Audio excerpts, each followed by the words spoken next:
Alright, Homesteader family, welcome back to this edition of the Monday vlog. So you can see the mountains got more snow last night. It is down in the 20s. You can see we still have a lot of snow. From where it's blown in, you can see how deep it is. This snow over here is about 4 feet deep. I actually had to dig along the fence so Minnie and Max couldn't jump the fence anymore. And you can see all the goats are hanging out. I didn't say last week, but my neighbor, her brother, had this goose. His name is Crow. And he was the most annoying goose for a while. He would chase the dogs, which he still chases the dogs. And he likes to bite their butts. So I guess he likes to goose them. And he would sit here at the trailer just outside the door, and he would squawk all night long. Drive me nuts. I couldn't get to sleep. So it was a rough few nights, or about a week worth of nights before he stopped. So he's good now. You can see he's not too loud right now. But you can see everything's going good. The weather's good. Everybody's been wondering about the puppies. This is Max, the first puppy. But this will give you a little bit of an idea. There is Mia Mouse right there. She has become a big old puppy dog with them long legs. And then in comparison, that's Mr. Chubbs back there. So you can see the size of Max and the size of Chubbs. Chubbs ain't up to size, but he's still a pretty big dog. Right, Mr. Chubbs? Yep. What's your name, Mr. Chubbs? What's your name, Mr. Chubbs? Oh, look at that pretty Chubbs. So the pups are doing good. Mickey Mouse ran off, so he's not here. But Mama's in here sheeping. Right, Mamas? Yeah, you doing good? So I'm going to flip my camera around. I'll be right back with you guys. Alright, so I'm back. I had to close the curtains on the window. The sun is so bright. It was whiting out the screen. So I went to Murdoch's yesterday because my realtors gave me a $25 gift card to Murdoch's as a housewarming thank you present for letting them sell my house. And I could have bought feed, could have bought something that would be used and gone, but I decided I want to make good use of their gift and have a gift that's going to be around. So I got 3 of these little things. So I got this that says always be humble and kind. I got this one, which is cool. It's got the journey part to it. Says never let a stumble in the road be the end of the journey.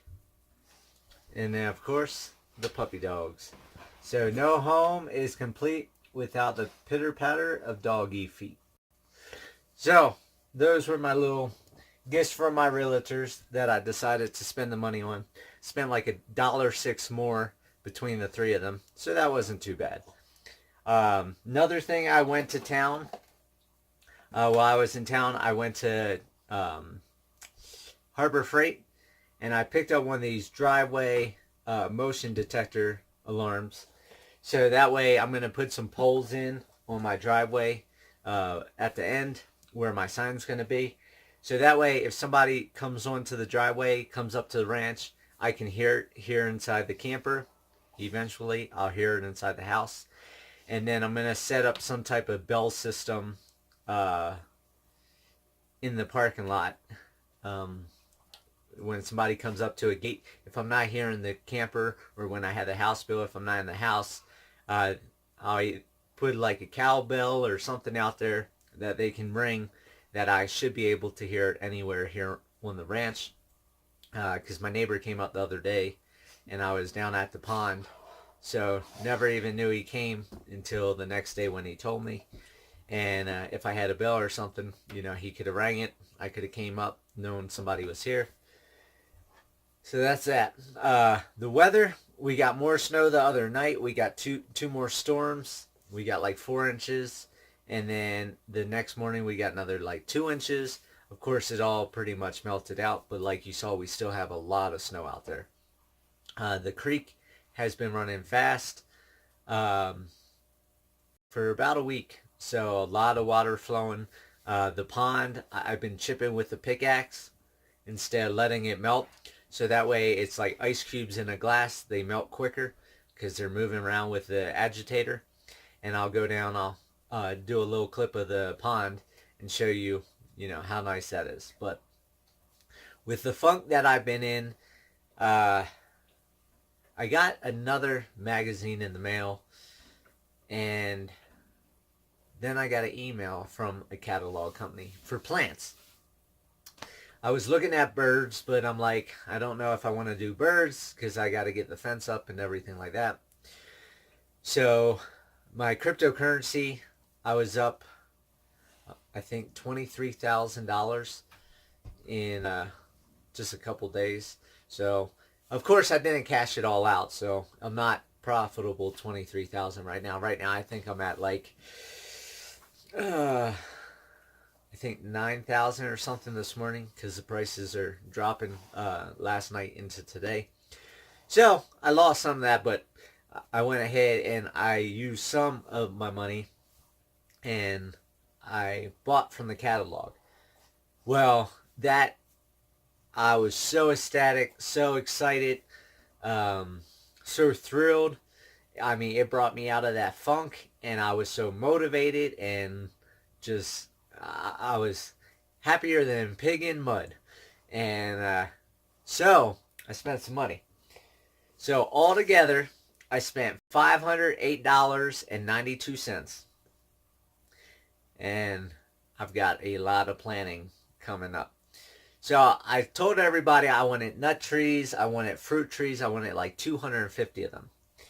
Well, part of that money that I spent, I bought 45 nut trees.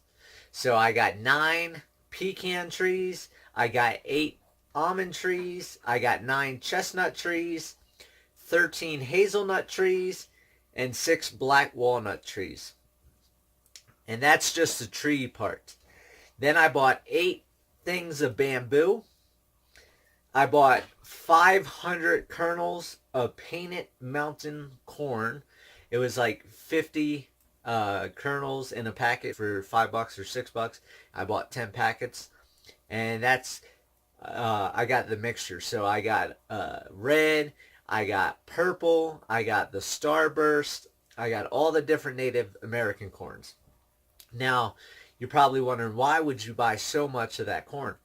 Well, it's supposed to do really well at this elevation. Native Americans in this area had that type of corn hundreds of years ago.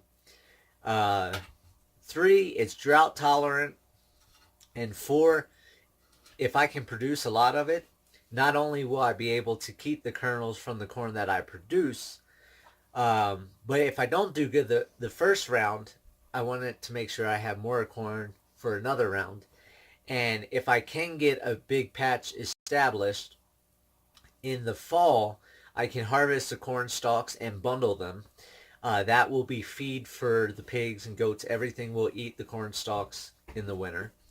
And the corn itself, I can feed the corn to the animals. So it will help with feed. It's going to be part of the ecosystem of being able to feed off of my land and not having to spend $1,000 a month in feed at the feed shop for all the animals. And then also with all that I bought, I got a whole bunch of gifts. So I got different seeds and flower bulbs and all that stuff. So I didn't pay attention to all the free gifts. When I get them, it'd be like Christmas, something I'll have. But that was one, or that was two. That was 2 different places. I bought trees, a few trees, I think 3 trees each from the first magazine. And then after I paid for it, I put my wallet back in my pocket and I'm like, shoot, I want bamboo. Because if I can get bamboo established, it grows like a weed. And I'm thinking about putting it in the creek bed from my property line down to the top end of the pond where the culvert is, and let it fill up that whole area. It's like 3, maybe 400 feet, and you know, it's like 50 foot wide, 60 foot wide. So if I can get that all to fill in with bamboo, I'll be in the gold at that point, because I can take the bamboo, cut it into strips, let it dry out, and instead of spending $15 for a mason bee little tiny house at Home Depot that I was looking at, or 20 some dollars at Tractor Supply and Big R, I can make my own mason bee houses, because I'll have my own bamboo to do it. Two, it feeds the animals. So it would be amazing, because bamboo grows year round. Even in the winter, it is lush and green.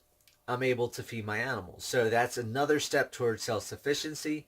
And the third part will be the foliage, the leaves, the stalks, everything. When it dries out and dies, I can chip it up as mulch. I can spread it out, and that's nutrients going back into the ground, and organic matter helping to build the soil up. So when I thought of that, I had to go to another magazine that had bamboo, because the first place didn't have bamboo. And then they had buy one nut tree, get one for a penny. So of course, at 50% off, I had to do that. The first place I went to was Guernsey's, and I got $100 off a $200 order. So my order came to $209, and then with shipping and everything, it was like $140 some dollars. And then the second place, I believe, was Four Seasons, that had the bamboo, cheaper than I can't think of the other place, but I'm getting a bunch of catalogs from all different places.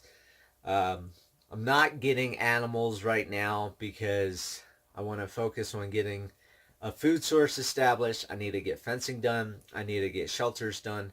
So I'm not sure if I'm going to venture into more animals this year or not. As of right now, I'm going to focus on all these plants coming in, because I got 45 trees to plant, 8 bamboo plants to plant. And then of course I got to fence everything, because if I don't fence it, the goats and the alpacas and the llama will just eat it up. So I've got new ideas for the ranch, new plans, and I've had, I think, 6 people in the last 6 months or so ask me to explain what exactly I'm doing here, what my plans are. So I just got another comment the other day from a subscriber, and I'm gonna make it, or I made a video.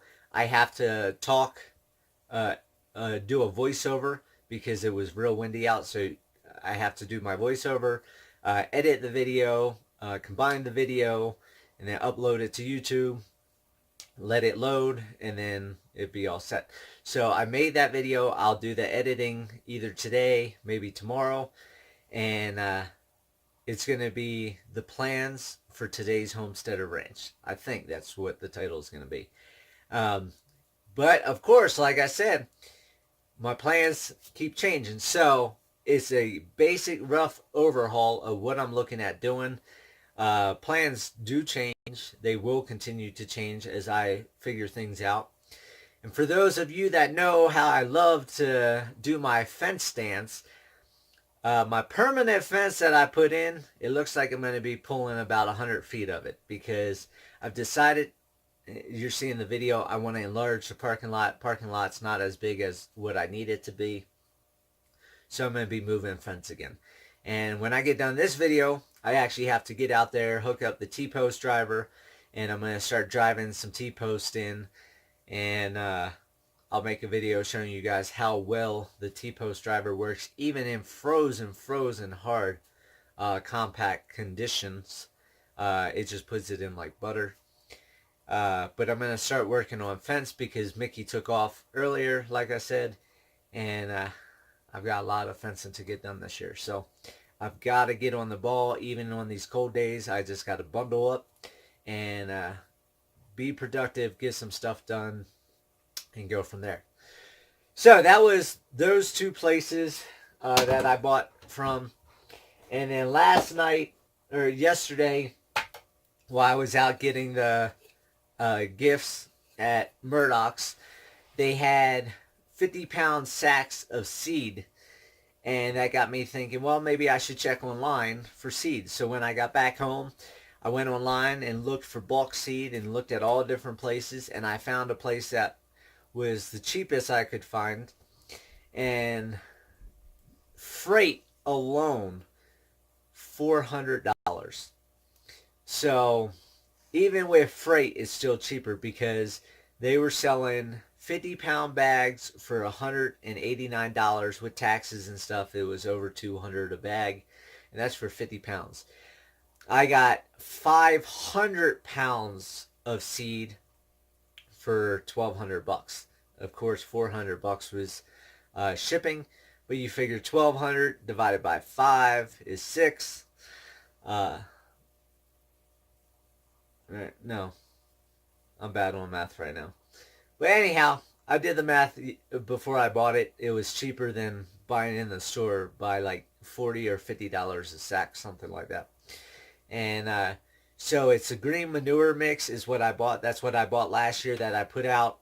It started coming up, and then because I put it out too late, I lost it. So I'm going to do it this spring. As soon as the seed comes in, I've got to buy mulch if I can't find a free place for mulch. And I'll scatter the seed and then cover it with mulch so the animals and birds and stuff can't get to it, or they have to at least work for it. And get some rains, and I ran all over the ground with the tractor. So it's got little holes, elongated holes from the treads that the seeds will drop in, cover with mulch. Water will fill that up. The mud will cake out, and everything will go into the ground, hopefully germinate. And that will be another step towards self-sufficiency, because it's got peas, it's got oats, or not oats, it's got field peas, it's got perennial ryegrass, and it has hairy vetch.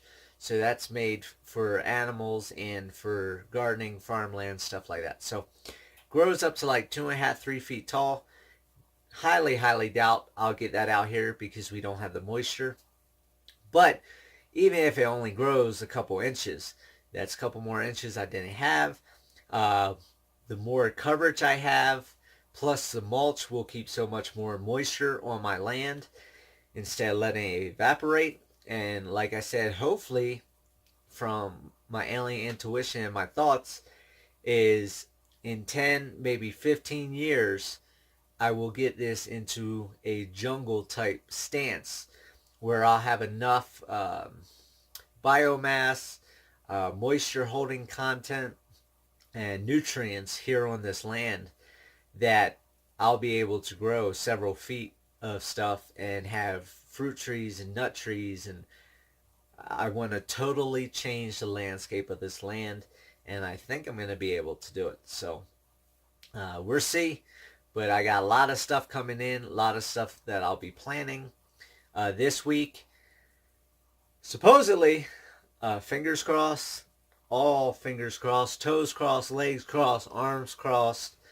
Monday evening, I'm supposed to hear from a well company, and they're letting me know if they're going to be here Tuesday morning to drill a well. So this company, I've waited. This was the very first company I contacted back in September, and then never heard back after like November from them, and haven't been able to get anybody else. So they emailed, they said they want the money. So hopefully Monday night I'll get a phone call, and hopefully Tuesday they'll start drilling the well, and it takes like 4 to 5 days. So hopefully by next Sunday, Monday vlog, I can say I officially have my well done. Then after that, I have to get the septic done, which I think I'm going to be running the excavator again. I did the math on it. It's like $4,200 for me to do the septic myself with my tractor versus $12,000 to $14,000 if I hire somebody.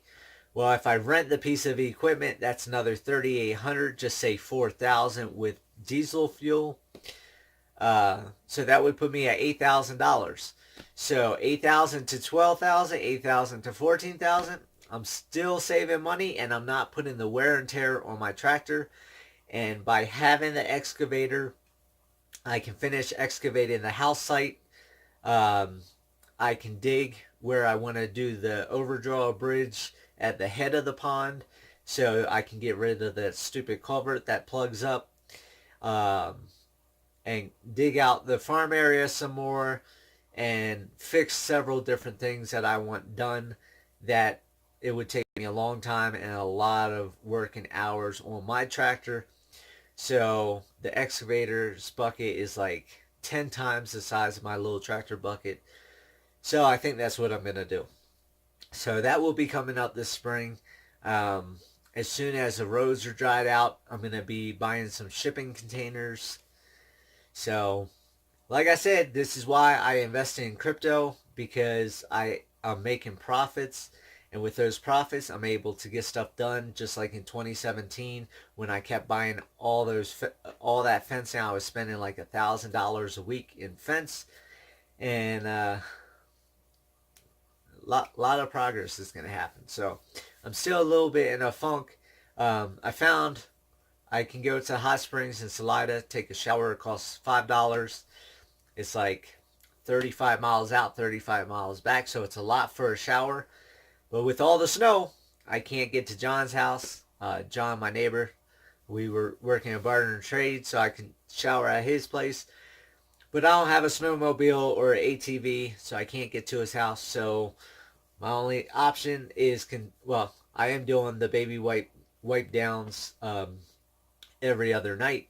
But it's nice to go and take a hot shower, sit underneath the hot water for 15 minutes, 20 minutes, whatever, and just soak in that hot water and feel good. So that's pretty much it here. Thelma, I think, is still pregnant. I don't know. Mimi, I'm still milking her just once a day in the evening, and then I give the milk to the pigs. I'm getting 3 to 4 chicken eggs every day, which the puppies are loving that because they've been chowing down on the eggs because I've been giving the eggs to the dogs.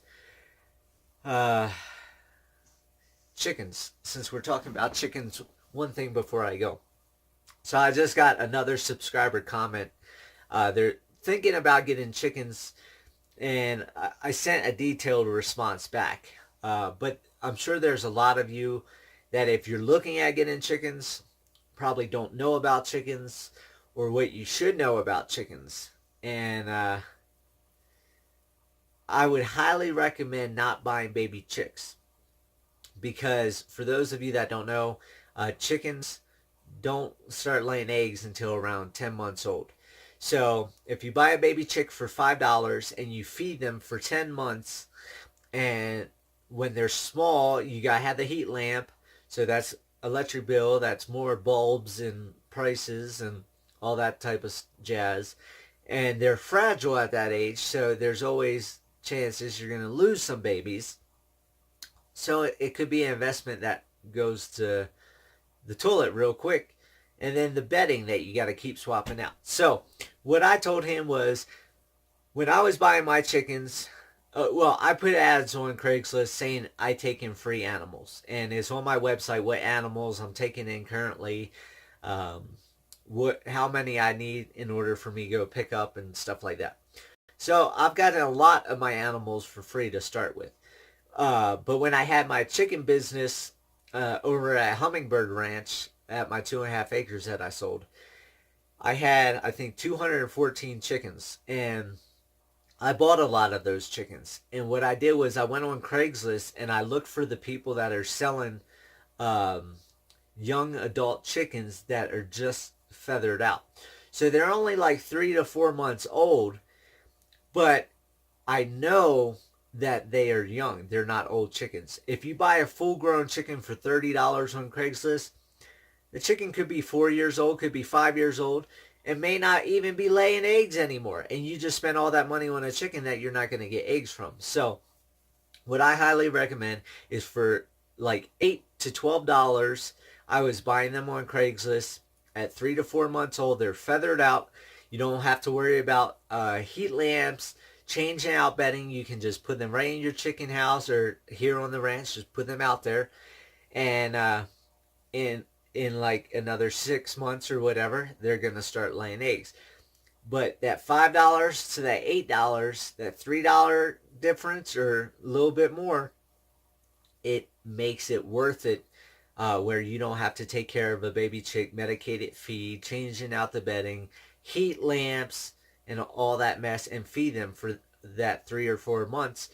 In that 3 to 4 months, they're going to eat that $3 to $4 worth of feed in difference, not including heat lamp and everything else. So if you're looking at getting into chickens, that's the way I would go, is find somebody selling the feathered young adult chickens that aren't full grown chickens yet, not laying yet. You're still going to have to feed them for a few months, but that way you're guaranteed to have the next 3 to 4 years of good egg production, because at about 4 years old, chickens start to cut down, and then it's not profitable if you're selling eggs and trying to do it as a business. So that's my thoughts on chickens. I hope everybody's having a good week. Thank you for all the comments, the support. I mean, it's really helping out, the emails and everything else. And I can't believe it, but I've broken 450,000 views on my channel now. It's amazing. And the firewood video is still just skyrocketing, but I have like a dozen videos now over 1,000 views. And that's awesome. Didn't think I would get this big, and I'm almost at 1,400 subscribers, so that's another milestone. I can't believe how quick the channel is growing, and I actually got my first check from YouTube. I think like 4 or 5 days ago. It was like $121. So channel finally got monetized again February 6th, which was my birthday this year. And March 6th, I had $121 or something like that. I had some more, but they cut it off at a different date for transaction fee. So I had like 141, so that other $20 or whatever will cycle into my next check. But that's amazing, you know, for 1 month to be able to make $121 or $122, whatever it was. It's not much. It definitely is below minimum wage for making videos, but like I said, these videos aren't to make the money, but it is nice to get donations in. It is nice for YouTube to pay me for making videos, because at $121, $122 will buy, you know, like 15 T-posts. So that's 15 T-posts that I don't have to come up with money for. And that's 15 T-posts towards getting the fencing done and making this dream, this journey, become a reality. And I just can't wait to get this open to the public, get the petting zoo set up, get classes set up. It's just, I'm getting excited now that spring's coming around. I'm hearing birds, the pond's thawing out, and it's just awesome. So I'm going to let you guys go. I'm going to go down. I'll film a little bit of the pond, the spillway, so you can see the difference there. And enjoy your week. I'll have videos daily like always for all the new subscribers. I apologize for being gone for so long. I'm back. I'm not going anywhere. I'll be here probably at least for the next 50 years, if not 150. So who knows? I'll talk to you guys later. Alright, you can see we have some big, blue, beautiful skies. And I can tell you that didn't stay this way all day. Now that it's the evening, I can tell you we had a storm come in around lunchtime. Had snow blowing all over the place, bitter cold. So I called it quits on the fencing, went in, I had lunch, and then I went out because the sun came back out. The sky cleared right back up like it was in this video. And long and behold, now I'm in here editing the video because another storm has rolled in and it's coming down hard. So I went ahead, I called it quits on the fencing for the rest of the day. And I'm just going to sit in here, edit some videos, get some stuff done. And it's just been one of those days. The weather comes, the weather goes, the weather comes, the weather goes. So everything is going good. All the animals are doing good. And Max is chasing the crows. So he was having fun doing that. All the dogs are doing good, except once in a while one of them will find a way underneath the fence, or the fence panels at the gate that fall over, they slip underneath the gates and take off. So I've got a bunch of work to get done to keep the dogs contained where I don't have to worry about it. But this is the spillway. It's all flowing now. I got it all cleaned out. I had the chainsaw down here because I was trimming out branches, and you can see it's a nice flow of water. It's been going like this for just over a week now, or a week and a half, something like that. And the pond is still super, super thick. But these are all the branches you can see. I cut the branches up above my head, so as I'm hiking and walking around property, I don't have to get smacked in the face or poked in the eye. And the goats don't grab a small branch and peel the bark from the branch all the way down to the base of the tree. So it's to help protect the trees, help mitigate against fires, and help protect me and anybody else that's hiking around the property. And the last thing is, with the branches up, I can see through the trees. So if there's a lion or a bear or something like that, I can see it a lot easier than if it's hiding around the bushes and in the branches. So you can see the pond has gotten huge. Every day I come down twice a day on sunny days and chip the edge of the pond back a good 6 inches to a foot each time I come down. So sometimes I can get 2 feet. And as the ice goes around in the pond like ice cubes in a cup, it just slowly melts. And like I said, twice a day it does it enough where it's good.